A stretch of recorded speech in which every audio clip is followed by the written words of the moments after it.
나이가 들수록 가장 많이 하는 걱정 중 하나는 단연 돈이 아닐까 싶습니다. 건강을 지키는 것도 중요하지만 병원에 갈 때, 손주에게 용돈을 줄 때, 친구와 차 한잔을 할 때도 결국 돈이 따라붙지요.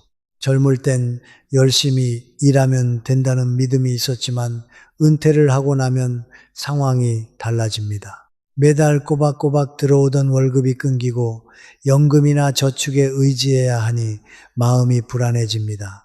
통장 잔고를 열어보는 순간 한숨이 절로 나오는 분들도 계실 겁니다. 저도 종종 주변 여러분께 이런 이야기를 듣습니다. 젊을 때는 집 한 채가 있으면 든든하다고 생각했는데 막상 은퇴하고 보니 집은 집일 뿐 생활비는 따로 필요하더라고. 또 어떤 분은 이렇게 말씀하셨습니다. 연금을 받긴 하는데 물가가 오르니까 예전 같지가 않아요. 통장에 조금이라도 여유가 있어야 밤잠이 편하죠. 이처럼 얼마가 있어야 안심할 수 있느냐 하는 질문은 누구에게나 남겨진 숙제입니다. 물론 개인의 생활 수준이나 지출 습관에 따라 다르겠지만 그래도 우리 모두에게 공통적으로 필요한 최소한의 마지노선이라는 게 있지 않을까요? 여러분도 한 번쯤은 이런 계산을 해 보셨을 겁니다. 내가 앞으로 몇 년을 살지, 그동안 매달 얼마나 쓸지, 지금 가진 돈으로 버틸 수 있을까? 이 생각만 해도 머리가 복잡해지고 또 마음이 무거워지지요. 그래서 오늘은 60대가 되면 적어도 통장에 어느 정도는 있어야 노후가 불안하지 않을지 그 기준에 대해 차분히 풀어가 보려 합니다. 단순히 얼마 있어야 한다는 계산을 넘어서 왜 그만큼이 필요한지 또 어떻게 준비해야 하는지 이야기를 나누고자 합니다. 여러분은 어떠신가요? 지금 통장에 있는 돈을 떠올리면 마음이 편안하신가요? 아니면 더 채워야 한다는 부담이 앞서시나요? 하나, 은퇴 후 필수 생활비의 현실. 여러분, 은퇴 이후에도 매달 들어가는 고정적인 지출은 계속됩니다. 우리가 일할 때는 월급이 이런 비용들을 자연스럽게 감쌌지만 은퇴 후에는 이야기가 달라지지요. 매달 필요한 기본 생활비를 크게 나눠보면 의식주와 교통비, 통신비, 그리고 의료비까지 들어갑니다. 한 조사에 따르면 부부 기준으로 최소한의 생활을 하려면 매달 약 200만 원 정도가 필요하다고 합니다. 여유 있는 생활을 원한다면 300만 원 이상이 되어야 한다는 결과도 있습니다. 생각보다 금액이 크지 않나요? 특히 60대 이후로는 병원에 가는 횟수가 늘어나고 약을 꾸준히 복용하는 경우도 많습니다. 이 작은 금액들이 모이면 생활비의 큰 비중을 차지하게 됩니다. 그러니 은퇴 후에도 매달 200만 원은 기본적으로 필요하다는 사실을 기억해 두셔야 합니다. 이 금액이 단순히 통계가 아니라 실제로 우리의 삶을 유지하는 최소한의 마지노선이라는 뜻입니다. 여러분은 어떠신가요? 지금 매달 사용하는 생활비와 비교해 보시면 은퇴 후에도 비슷한 금액이 들어간다는 걸 실감하실 겁니다. 둘, 60대 통장에 필요한 최소 안전 자금. 그렇다면 과연 통장에 얼마가 있어야 안심할 수 있을까요? 계산은 의외로 간단합니다. 생활비 곱하기 앞으로 살아갈 예상 기간입니다. 예를 들어 부부가 매달 250만 원을 쓴다고 가정해 보겠습니다. 1년에 3천만 원이 필요하고 은퇴 후 20년을 더 산다면 총 6억 원이 듭니다. 물론 이 6억 원을 현금으로 다 갖고 있어야 한다는 뜻은 아닙니다. 국민연금이나 개인연금을 받는다면 그만큼은 생활비에서 보탬이 됩니다. 예를 들어 국민연금으로 월 100만 원을 받는다면 연간 1200만 원, 20년간 약 2억 4천만 원을 충당할 수 있지요. 그렇다 하더라도 연금만으로는 부족합니다. 왜냐하면 의료비나 갑작스러운 지출은 연금으로 감당하기 어렵기 때문입니다. 그래서 전문가들은 입을 모아 말합니다. 연금이 있더라도 최소한 3억 원에서 4억 원은 현금으로 준비해야 한다. 이 돈은 단순히 여유 자금이 아니라 여러분의 노후를 안정적으로 지켜주는 최소한의 안전 자금입니다. 통장에 이만큼이 있으면 큰 병원비가 나오거나 예상치 못한 일이 생겨도 마음이 크게 흔들리지 않습니다. 여러분은 지금 통장에 얼마가 있으신가요? 이 기준과 비교했을 때 마음이 놓이시나요? 아니면 조금은 불안하신가요? 셋, 예상치 못한 지출, 비상금의 필요성, 하지만 생활비만 계산한다고 끝이 아닙니다. 노후에는 예상치 못한 지출이 반드시 찾아옵니다. 가장 큰 부분은 바로 의료비입니다. 60대가 되면 건강검진에서 작은 이상 소견이 나오기도 하고 수술이나 장기 치료가 필요한 순간이 오기도 합니다. 보험으로 어느 정도 보장이 된다 하더라도 본인 부담금은 꽤 큽니다. 또한 자녀 문제도 있습니다. 이미 다 커서 독립했다고 생각했는데 갑작스럽게 경제적 도움을 요청하는 경우가 생기기도 합니다.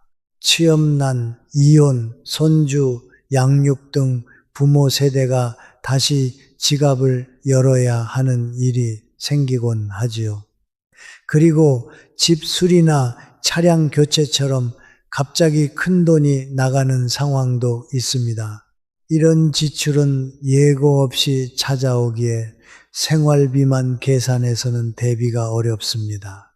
그래서 전문가들은 최소 5천만 원에서 1억 원 정도의 비상금을 따로 마련해 두라고 조언합니다. 이 돈은 손대지 않고 꼭 안전망으로만 남겨두는 것이 좋습니다. 마치 비 오는 날을 대비한 우산처럼 평소에는 쓰지 않지만 마음을 든든하게 지켜주는 돈이지요.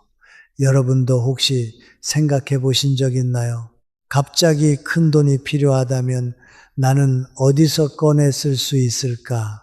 이 질문에 답이 없다면 지금부터라도 작은 금액이라도 비상금을 쌓아두는 게 필요합니다. 넷, 국민연금과 개인연금의 역할.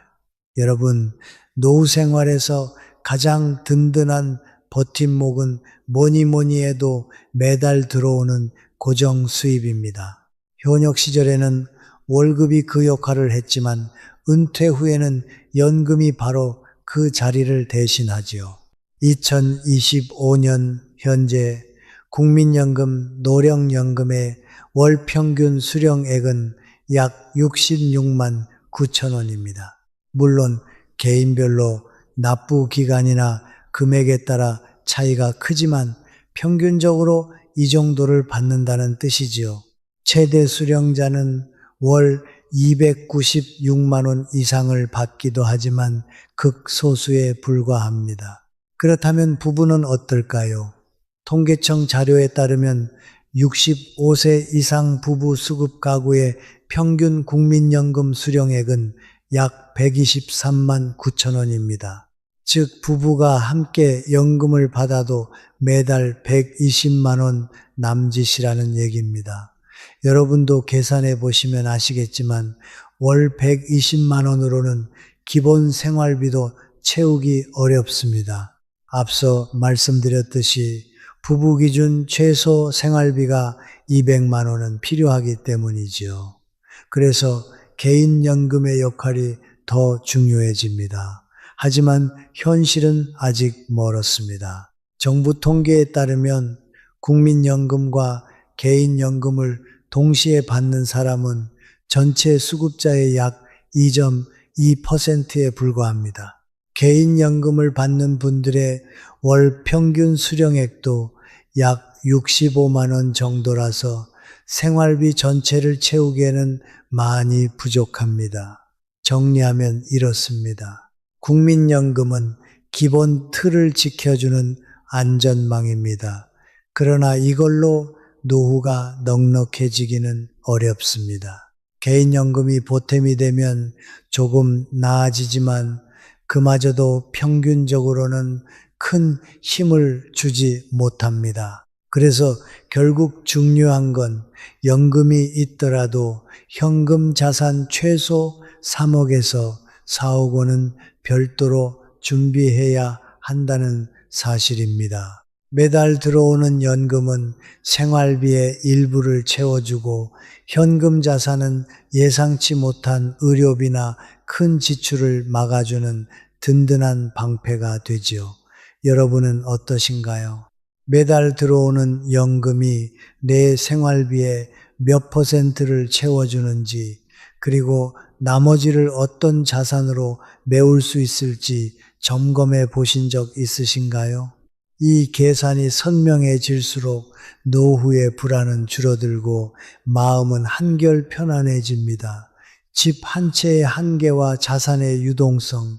여러분, 저는 집이 있으니까 노후가 든든하다는 말씀을 자주 듣습니다. 물론 집은 우리 삶의 가장 큰 자산이자 정서적인 안식처이지요.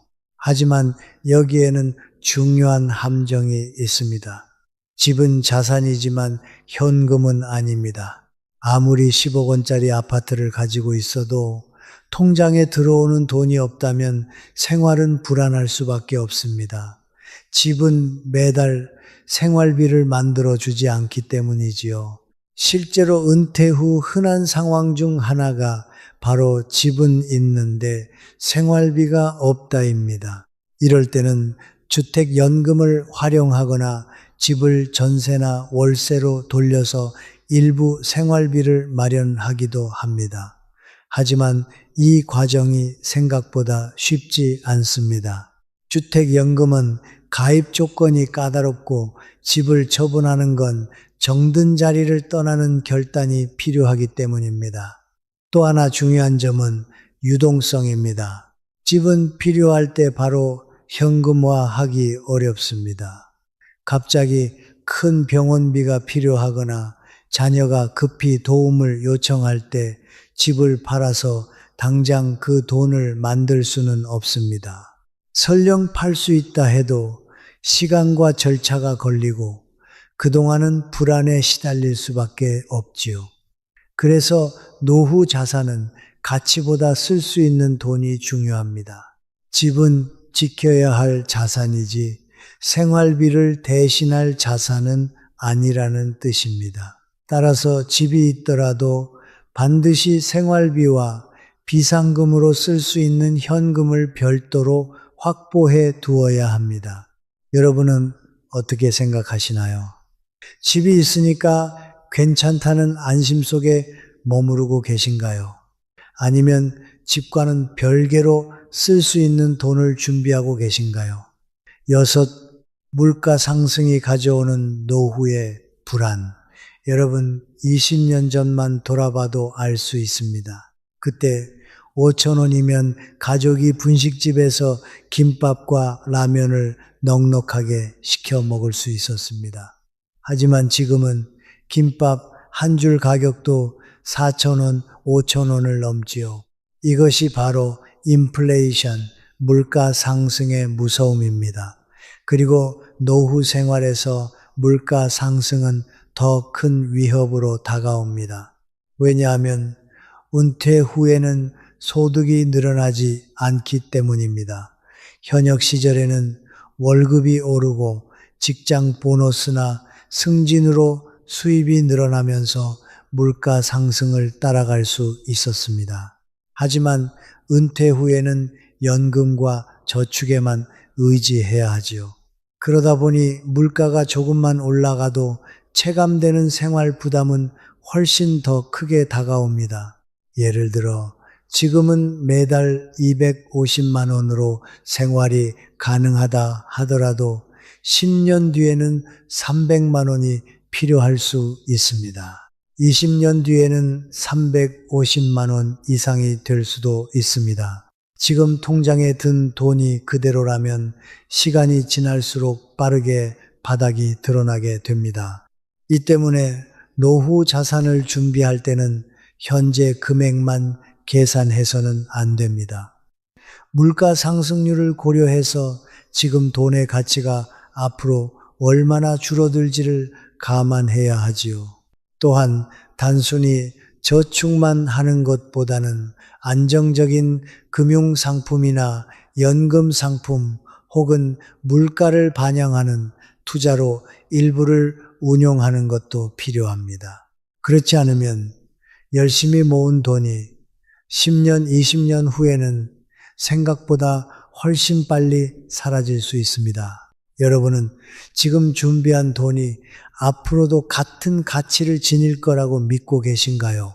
아니면 물가 상승을 고려해서 조금이라도 돈이 불어날 수 있는 방안을 고민하고 계신가요?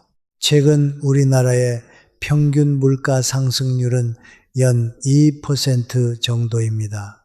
이 속도로 오른다고 가정하면 10년 뒤에는 같은 생활을 하는데 약 305만 원이 필요합니다.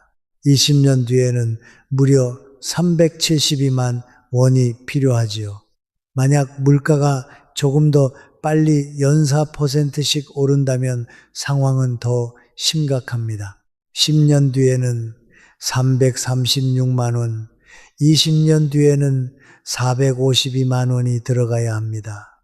즉, 지금 250만 원으로 가능한 생활이 20년 뒤에는 최소 370만 원에서 450만 원은 있어야 유지된다는 뜻입니다.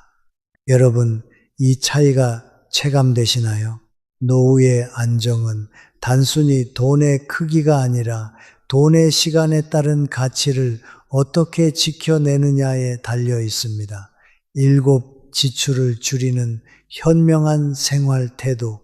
여러분, 돈을 많이 모으는 것도 중요하지만 노후에는 돈을 아껴 쓰는 지혜가 더 크게 작용합니다. 왜냐하면 은퇴 이후에는 수입이 늘어나지 않기 때문이지요. 그래서 지출을 줄이는 작은 습관이 장기적으로는 큰 힘을 발휘합니다.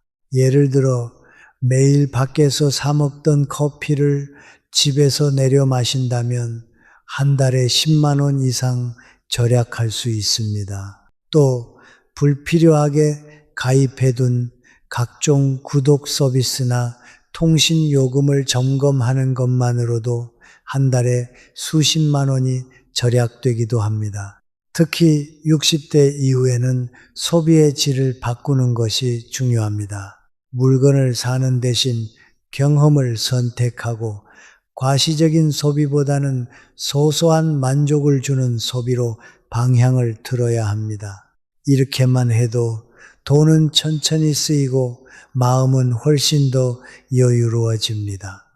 작은 절약이 모이면 매달 몇십만 원, 1년이면 몇백만 원, 10년이면 수천만 원이 됩니다.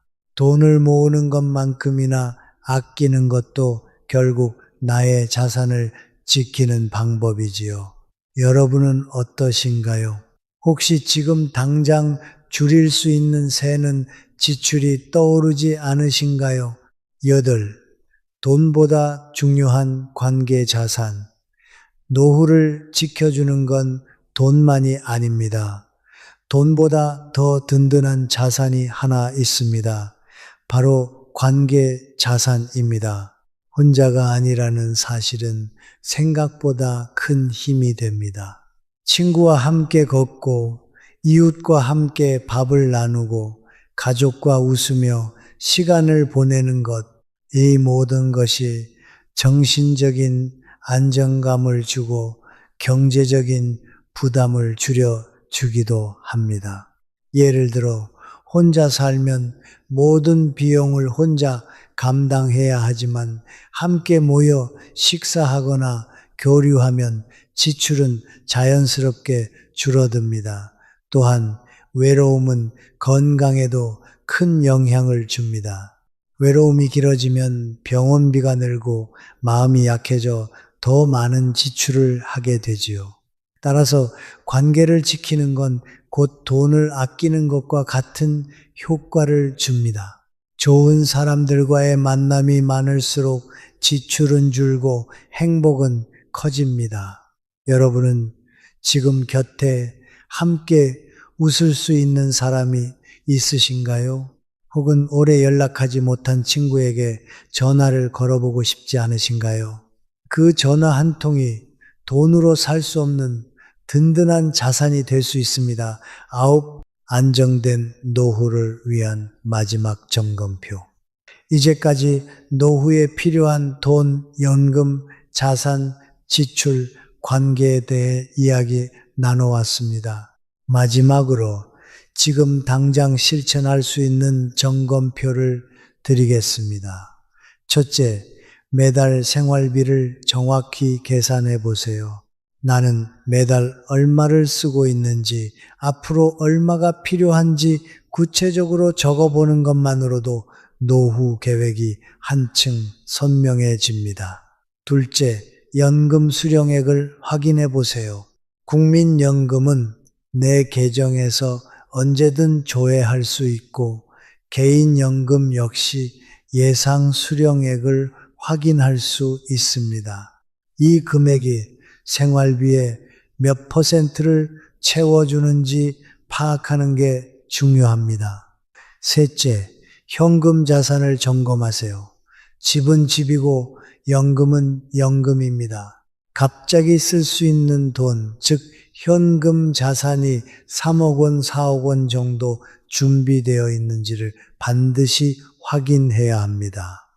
넷째, 비상금을 따로 마련하세요. 손대지 않고 오직 긴급할 때만 쓸 수 있는 돈, 최소 5천만 원에서 1억 원 정도를 따로 준비해 두는 것이 마음을 크게 편안하게 합니다. 다섯째, 관계를 돌보세요. 돈을 넘어서는 힘은 결국 사람에게서 나옵니다. 친구, 가족, 이웃과의 관계를 지켜내는 것이야말로 가장 값진 노후 준비입니다. 여러분은 지금 이 5가지 중 몇 개나 체크할 수 있으신가요? 이 작은 점검이 앞으로의 10년, 20년을 훨씬 안정적으로 바꿔줄 것입니다. 여러분, 결국 노후 준비에서 가장 중요한 질문은 이것 하나일 겁니다. 앞으로 20년 동안 나는 도대체 얼마가 있어야 안심할 수 있을까? 계산은 단순합니다. 65세 부부가 매달 250만 원으로 생활한다고 가정하면 20년 동안 약 6억 원이 필요합니다. 하지만 물가가 오르면 실제로는 7억 원에서 8억 원이 들어갑니다. 여기에 국민연금을 더해 보겠습니다. 2025년 기준으로 65세 이상 부부가 평균적으로 받는 국민연금은 월 123만 9천 원, 20년이면 약 3억 원 정도가 됩니다. 그래서 국민연금을 받는 부부라면 생활비 총액에서 이 금액을 빼고 계산했을 때 추가로 4억 원에서 5억 원의 현금 자산이 있으면 비교적 안정적인 생활을 이어갈 수 있습니다. 반대로 국민연금을 전혀 받지 않는 분들이라면 이 3억 원이 빠지기 때문에 최소 7억 원에서 8억 원을 준비해야 합니다. 이 경우는 더 큰 부담이 따르기에 생활 방식을 조정하고 지출을 줄이는 지혜가 꼭 필요하지요. 결국 정리하면 이렇습니다. 국민연금이 있으면 4억 원에서 5억 원, 국민연금이 없으면 7억 원에서 8억 원. 이것이 오늘 우리가 도출한 현실적인 숫자입니다. 여러분, 이 숫자를 들으며 어떤 생각이 드시나요? 조금 막막하다 느껴지실 수도 있습니다. 하지만 중요한 건 지금부터라도 하나씩 준비하는 것입니다. 매달 생활비를 점검하고 연금 예상액을 확인하고 작은 비상금을 따로 모으는 것, 이 작은 실천들이 쌓여서 10년 뒤, 20년 뒤의 마음을 든든하게 지켜줄 겁니다. 돈은 삶을 지켜주는 도구이지 삶의 목적은 아니다라는 말이 있습니다. 오늘부터 조금씩 준비하면서 돈이 아닌 삶에 더 집중하시길 바랍니다. 여러분의 노후가 걱정보다는 여유와 웃음으로 채워지기를 따뜻한 마음으로 응원합니다. 그리고 이어서 다음 주제를 공유하겠습니다. 65 새 은퇴, 연금 150만 원에 목돈 1억 가지고 몇 년을 살 수 있을까요? 노후 자금의 현실. 국민연금 150만 원에 목돈 1억이면 괜찮을 줄 알았습니다. 충분하진 않아도 그래도 이 정도면 큰 걱정 없이 살 수 있겠다고 생각했어요. 평생 벌고 아끼고 자식 키우면서 살아왔고 늙어서까지 큰 욕심 부릴 일도 없으니까요. 저는 지방의 작은 아파트에서 살아왔습니다. 조용하고 익숙한 동네, 우리 부부가 먹고 자고 움직이기엔 부족함 없는 곳이었죠. 그래서 더 생각했습니다. 이 정도면 여유롭게 살겠구나. 그런데 막상 은퇴하고 보니 계산이 조금 달라지더군요. 고정비부터 빠져나가는 돈이 만만치 않습니다. 관리비, 보험료, 휴대폰 요금, 인터넷과 TV, 전기, 수도료까지 더하면 매달 100만 원은 그냥 나갑니다. 여기에 두 사람이 먹고 사는데 필요한 식비와 생필품까지 더해지면 기본 생활비가 200만 원이 넘습니다. 나이가 들면 자연스럽게 쓰는 돈이 줄어든다고들 하잖아요. 그런데 저는 아직 60대입니다.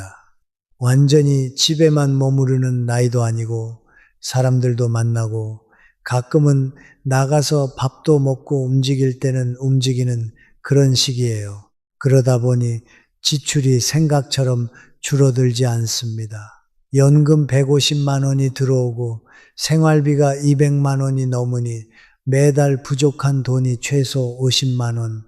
처음엔 그래도 1억이 있으니까 몇 년은 괜찮겠지라고 가볍게 생각했습니다. 하지만 어느 날 통장 정리를 하다가 문득 이런 생각이 들었습니다. 이 부족분을 계속 1억에서 메우면 과연 몇 년을 버틸 수 있을까?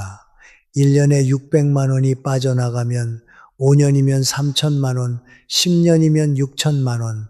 그 이후에는 정말 금방 바닥이 보일 수도 있겠다는 계산이 나오더군요.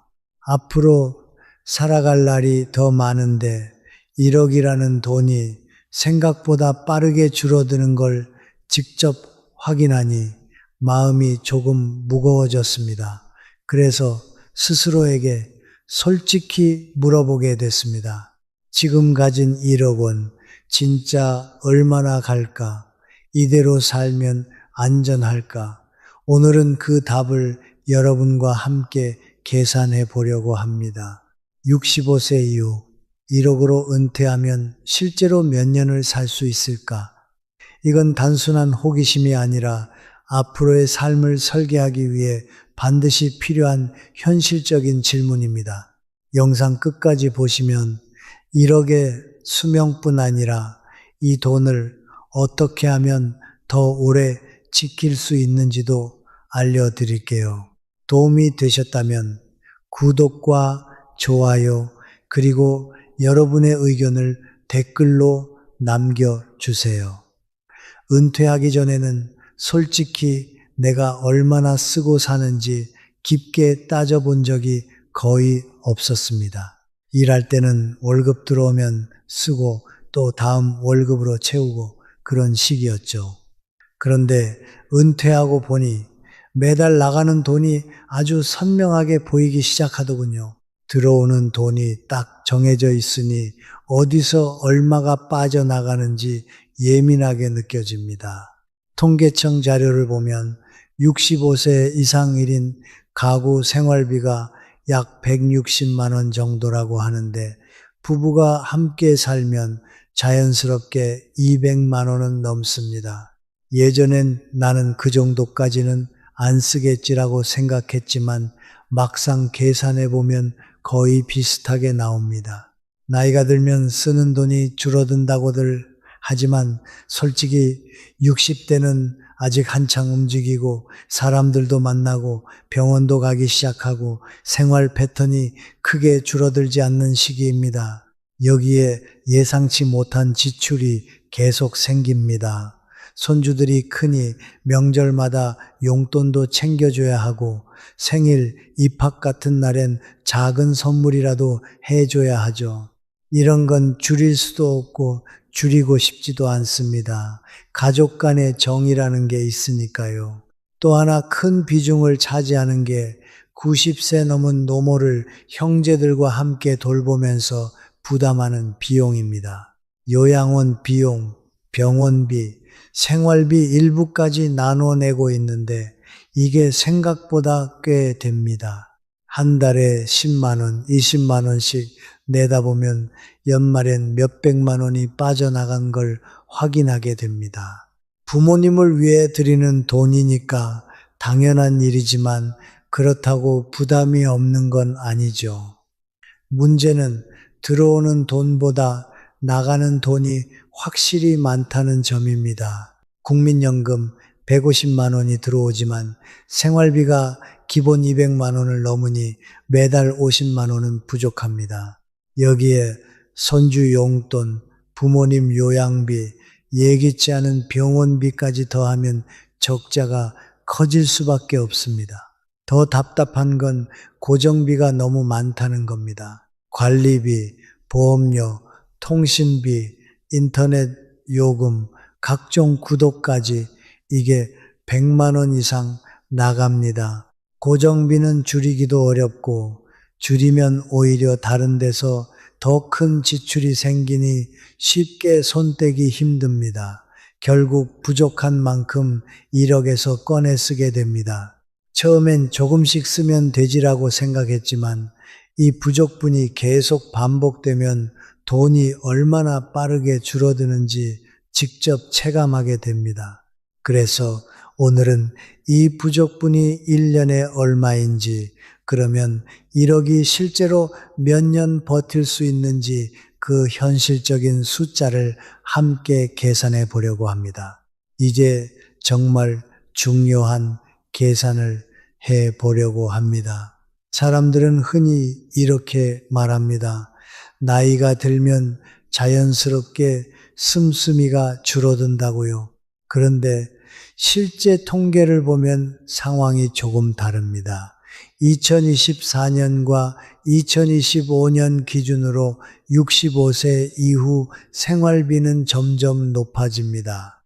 혼자 사는 1인 가구는 한 달에 155만 원에서 173만 원 정도를 쓰고 둘이 사는 2인 가구는 285만 원에서 300만 원 정도가 필요하다고 합니다. 나이가 들면 소비가 줄 것 같지만 병원비, 식비, 관리비, 교통비 같은 필수 지출은 쉽게 줄어들지 않기 때문입니다. 그럼 여기서 실제 사례에 맞춰 계산을 해 보겠습니다. 먼저 1인 가구 기준입니다. 만약 한 달 생활비가 160만 원이라고 할 때 국민연금을 67만 원 받는다고 가정하면 연금으로 충당되지 않는 부족액은 93만 원입니다. 여기서 가장 궁금한 건 이 부족한 93만 원을 메우는데 1억이 얼마나 버텨주느냐는 겁니다. 계산은 단순합니다. 1억을 93만 원으로 나누면 약 107개월이 나옵니다. 즉 거의 9년 가까이 버틸 수 있다는 뜻입니다. 여기에 병원비나 갑자기 생기는 지출을 포함하면 실제로는 조금 더 짧아지겠지만 일반적인 조건이라면 대략 7년에서 9년 정도는 견딜 수 있다는 계산이 됩니다. 이제 부부가 함께 사는 2인 가구 기준으로 넘어가 보겠습니다. 두 사람이 함께 살면 생활비는 훨씬 더 커집니다. 평균적으로 285만 원에서 300만 원 정도가 됩니다. 여기서는 중간값인 290만 원으로 계산해 보겠습니다. 국민연금은 두 사람 합쳐서 150만 원 받는다고 가정하면 매달 부족한 금액은 140만 원이 됩니다. 그리고 이 부족한 금액을 1억으로 얼마나 버틸 수 있는지 계산해 보면 약 71개월이 나옵니다. 즉, 약 6년입니다. 혼자 살 때보다 1억의 수명이 거의 절반으로 줄어든다는 뜻입니다. 이 두 가지 시나리오를 나란히 놓고 보면 한 가지 결론이 보입니다. 연금이 생활비의 절반 이상을 커버하느냐 아니냐, 이 차이만으로 1억의 수명이 극단적으로 달라진다는 점입니다. 같은 1억 원을 가지고도 어떤 집은 금방 바닥을 보는데 어떤 집은 훨씬 오래 버팁니다. 이 차이는 단순히 돈을 많이 쓰느냐, 적게 쓰느냐의 문제는 아닙니다. 노후에 돈이 줄어드는 속도를 결정하는 몇 가지 핵심 요소가 따로 있습니다. 이걸 이해하지 못하면 1억 원이 생각보다 훨씬 빨리 사라지고 반대로 이 구조만 잡아도 1억 원이 몇 년은 더 길어질 수 있습니다.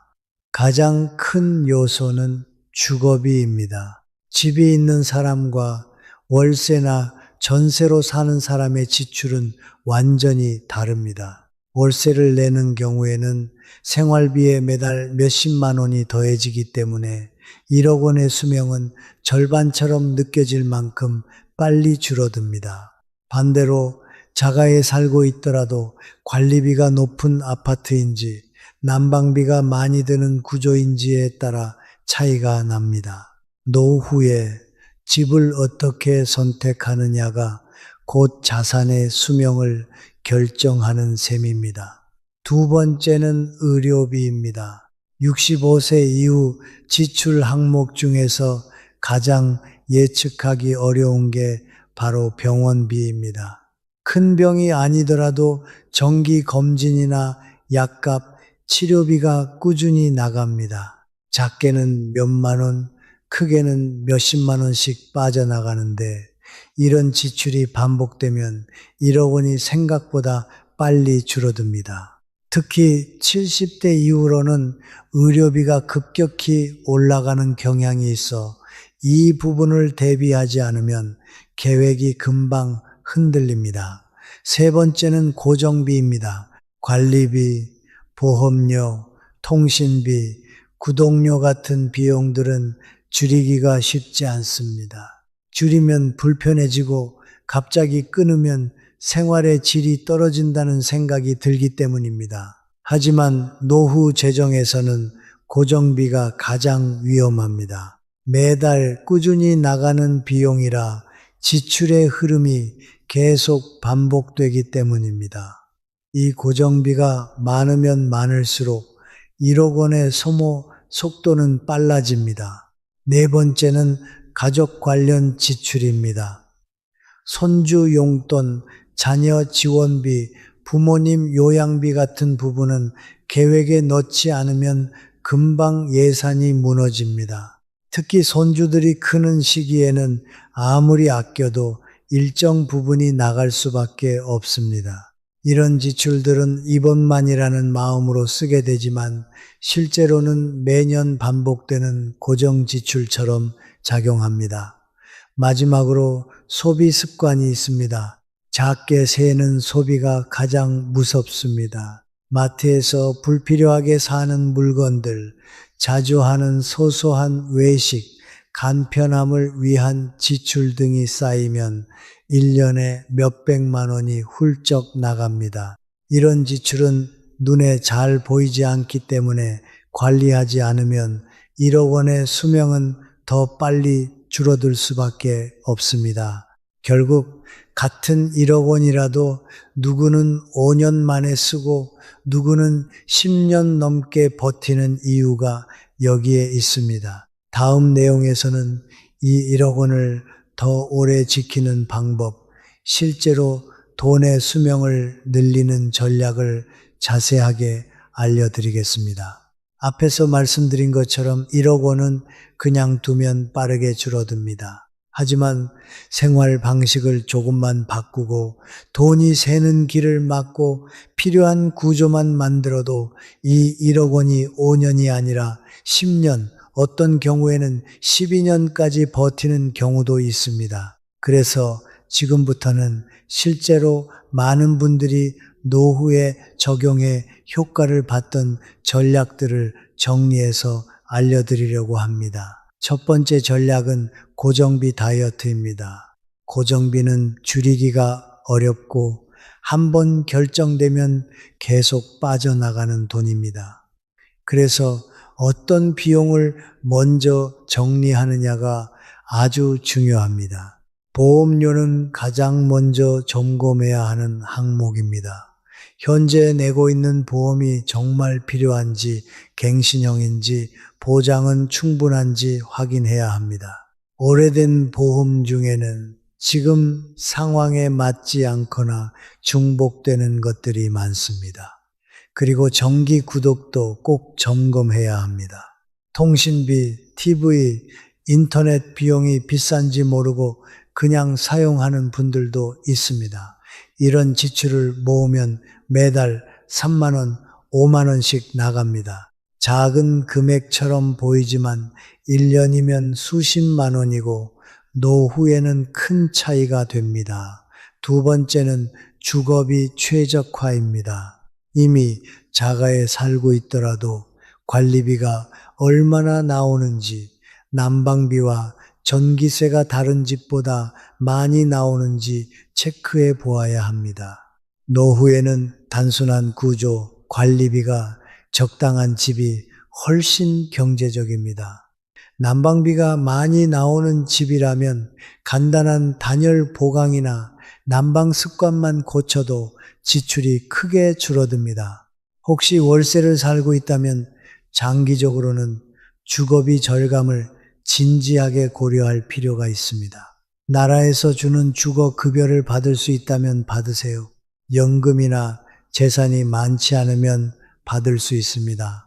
세 번째 전략은 소득을 조금이라도 만드는 것입니다. 정년을 지나도 일할 수 있는 길은 많습니다. 공공근로, 시간제 일자리, 아파트 경비, 마트 정리, 교육 프로그램 보조, 시니어 전문 강의, 요양보호사 등 65세 이후에도 할 수 있는 일들은 계속 늘어나고 있습니다. 월 30만 원만 벌어도 연 360만 원입니다. 월 50만 원이면 연 600만 원입니다. 이 정도 금액이 들어오면 생활비 적자 폭이 크게 줄어들고 그만큼 1억 원의 수명이 2년에서 3년까지 길어집니다. 게다가 일은 단순한 돈 이상의 의미가 있습니다. 몸도 덜 상하고 하루의 리듬도 생기고 우울감도 줄어듭니다. 네 번째는 의료비 관리입니다. 건강이 곧 비용입니다. 노후에는 몸이 건강해야 돈이 덜 나갑니다. 규칙적인 검진, 복용 중인 약의 점검, 가벼운 운동 습관만 유지해도 병원비는 크게 줄어듭니다. 평소에 관리가 잘 되어 있으면 큰 병도 초기에 발견하고 비용을 최소화할 수 있습니다. 다섯 번째는 정부 혜택 챙기기입니다.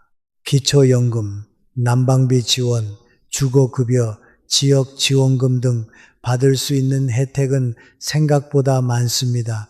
하지만 챙기는 사람과 모르는 사람의 차이가 큽니다. 혜택을 받으면 매달 몇만 원에서 몇십만 원까지 줄어들 수 있습니다. 이 절약이 1억 원의 수명을 그대로 늘리는 효과로 이어집니다. 여섯 번째는 소비 구조 점검입니다. 외식 횟수, 생활 편의 소비, 충동 구매 같은 작은 습관들이 노후 재정을 흔듭니다. 한번 점검해 보면 어디서 새고 있는지 분명하게 보입니다. 계획 없이 사는 소비를 줄이면 1년 동안 몇백만 원이 절약됩니다. 마지막 전략은 돈의 흐름을 기록하는 것입니다. 한 달만 기록해 보면 내 돈이 어디로 가고 있는지 확실하게 보이기 시작합니다. 그리고 보이는 순간부터 조절이 가능합니다.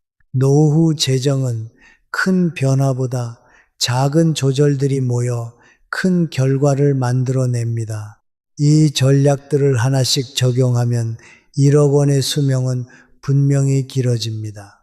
65세 은퇴 이후 연금 150만 원과 목돈 1억 원으로는 솔직히 버티기가 어렵습니다. 처음에는 이 정도면 괜찮겠다고 생각하지만 막상 계산해 보면 매달 빠져나가는 돈이 훨씬 많습니다. 특히 보험을 들어두었다고 해도 큰 병이 걸리면 병원비는 순식간에 목돈을 가져갑니다.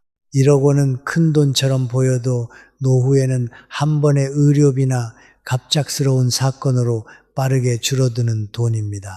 그래서 이 정도면 됐다는 막연한 안도감보다 앞으로 매달 얼마가 나갈지 정확히 파악하는 것이 훨씬 중요합니다. 생활비를 계산해 보면 현실은 명확해집니다. 연금 150만 원이 들어오고 생활비가 200만 원이 넘는 구조라면 매달 적자가 나는 건 당연한 일입니다.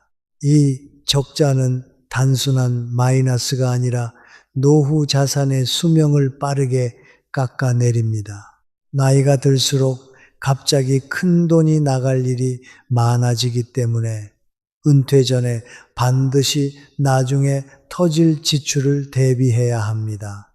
집, 부모님 부양, 자녀 지원, 병원비 같은 것들은 대부분 미리 준비하지 않으면 감당하기 어렵습니다. 은퇴 전부터 생활비를 줄이는 연습을 하고 고정비 구조를 간소화하는 건 필수입니다. 그리고 은퇴했다고 해서 완전히 멈추지 않는 것도 중요합니다. 몸이 허락한다면 일을 하는 것이 좋습니다. 경제적인 이유 때문만이 아니라 규칙적인 생활이 생기면 건강도 좋아지고 하루가 안정됩니다. 실제로 60대 후반까지 가볍게라도 일을 이어가는 분들은 경제적으로도 정신적으로도 훨씬 안정된 삶을 살아갑니다. 물론 연금이 300만 원 이상 나오고 목돈도 몇 억 있어 여유롭게 사는 분들도 있습니다. 하지만 현실적으로 그런 경우는 많지 않습니다. 대부분은 은퇴 자금이 부족하고 연금도 생활비 전체를 감당하기엔 턱없이 부족합니다. 그렇기 때문에 지금 60대라면 늦지 않았습니다.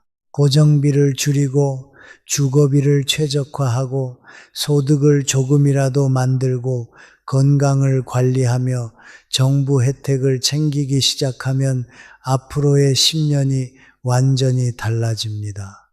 여기서 중요한 이야기를 하나 드리고 싶습니다.